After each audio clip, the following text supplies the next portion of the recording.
അതുകൊണ്ട് നിങ്ങളിൽ ആരെങ്കിലും നശിച്ചു പോയാൽ ഞാൻ കുറ്റക്കാരനല്ല എന്ന് ഞാൻ ഇന്നേ ദിവസം നിങ്ങളോട് സാക്ഷ്യം പറയുന്നു. അപ്പോൾ നിങ്ങൾ ആരെങ്കിലും ഇനി നശിച്ചു പോയാൽ എൻ്റെ കുഴപ്പമില്ല. എൻ്റെ കാര്യം എന്താ? പറഞ്ഞു. അതിനെ പറഞ്ഞുണ്ട് 18-ാമത്തെ വാക്യത്തോട്ടാണ്.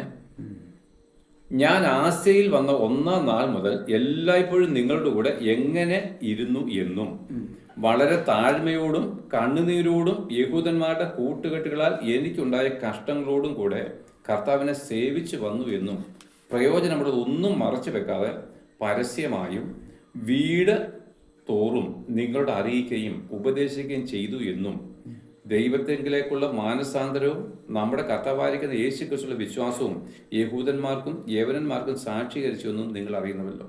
ഞാൻ ആസയിൽ വന്ന 1-ാം നാൾ മുതൽ ഇന്ന് വരെ ഞാൻ എങ്ങനെയാണ് നിങ്ങളെ സേവിച്ചത്?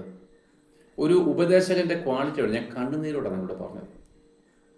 ദൈവം എനിക്ക് അതിൻ്റെ എല്ലാ വെളിപ്പാടുകളും ഒന്നുപോലും മറച്ചു വെക്കാൻ ഞാൻ നിങ്ങളോട് പറഞ്ഞു. മാനസാന്തരവും സ്നാനവും വിശുദ്ധ ജീവിതവും സകല ഇത് സാധാരണ വിശ്വാസികളുടെ മൂപ്പന്മാരുടെ പാസ്റ്റേഴ്സിനോട് ഈ പറയുന്നത്. പാസ്റ്റേഴ്സിനെല്ലാം കൂട്ടി വരുത്തി അവിടെയുള്ള എല്ലാ സഭകളിലുള്ള പാസ്റ്റേഴ്സിനെ ഇപ്പം ഇതുവഴി അപ്പം നിങ്ങൾ ഇവിടെയുള്ള എല്ലാ പാസ്റ്റേഴ്സിനെയും ആളയച്ച് വരുത്തി എനിക്ക് അങ്ങോട്ട് വരാൻ സമയമില്ല, എനിക്ക് പെട്ടെന്ന് എടുക്കുന്നത്, നിങ്ങളെല്ലാവരും ചെറുപ്പഴേ കൂടുക. എന്നിട്ട് ഇവരെല്ലാം കൂട്ടി വന്നിട്ട് അവരോട് പറയുകയാണ് ഞാൻ ഇവിടെ വന്ന നാൾ മുതൽ കണ്ണുനീരോട്. അപ്പോൾ എന്താണ് ഒരു ദൈവഭക്തന്റെ ഒരു ക്വാളിറ്റിയാണ്, അവനെപ്പോഴും ഒരു കരച്ചിലുണ്ട്.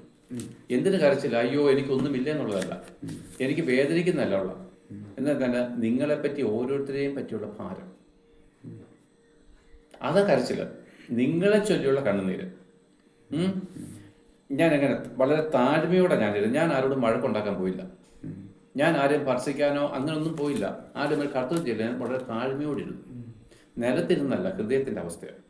താഴ്മയോടും യഹൂദന്മാരെല്ലാം കൂട്ടുകൂടി എനിക്കെതിരെ നിരന്തരം എന്നെ കൊല്ലാൻ ശ്രമിച്ചു. ആ കൂട്ടുകെട്ടിൻ്റെ ഇടയിലും ആ കഷ്ടങ്ങളുടെ ഇടയിലും കർത്താവിനെ ഞാൻ എങ്ങനെയാണ് സേവിച്ചത്? എടാന്ന് വിളിച്ചപ്പോൾ പോടാന്ന് വിളിച്ച് ഞാൻ ആരോടും വഴക്കുണ്ടാക്കാൻ പോയില്ലല്ലോ, ഞാൻ ആരുടെയും ഒന്നും കവർന്നെടുത്തില്ലല്ലോ, ഞാൻ പട്ടിണി കിടന്നും എൻ്റെ സ്വന്തം കൈ കൊണ്ട് അധ്വാനിച്ചൊക്കെ ഞാൻ കഴിഞ്ഞു പോയി. നിങ്ങളിതെല്ലാം അറിയുന്നുണ്ടല്ലോ. അപ്പോൾ എന്നെപ്പറ്റി ഒരു കുറ്റം പറയാൻ നിങ്ങൾക്ക് ആർക്കും പറ്റത്തില്ല. അപ്പം എന്നിട്ട് പറയാണ്, എന്നത് മാത്രമല്ല ഞാൻ കർത്താവിനെ എങ്ങനെ സേവിച്ചത്. കർത്താവ് എന്നോട് പറഞ്ഞു ഒന്നുപോലും മറച്ചു വെക്കാതെ ഞാൻ മുഴുവൻ നിങ്ങളുടെ ഈ 3 വർഷം പറഞ്ഞു. ഇതെല്ലാം നിങ്ങൾക്ക് ഓർമ്മയുണ്ടല്ലോ. ദൈവത്തെങ്കിലേക്കുള്ള മാനസാന്തരവും നമ്മുടെ കർത്താവായിരിക്കുന്ന യേശു ക്രിസ്തുവിലുള്ള വിശ്വാസവും യഹൂദന്മാർക്കും യവനന്മാർക്കും സാക്ഷീകരിച്ചു എന്ന് നിങ്ങൾ അറിയാം. അപ്പം ഈ ദൈവത്തിലേക്കുള്ള മാനസാന്തരവും കർത്താവായിരിക്കുന്ന കർത്താവ് യേശു ക്രിസ്തുവിലുള്ള വിശ്വാസവും ഈ ദൈവത്തിലേക്ക് എങ്ങനെ നമ്മൾ ജീവിക്കണം എന്നുള്ള കാര്യത്തെപ്പറ്റി നിങ്ങൾക്കെല്ലാം ഇടപെടാതെ ഞാൻ പറഞ്ഞു, കണ്ണുനീരോടെ പറഞ്ഞു.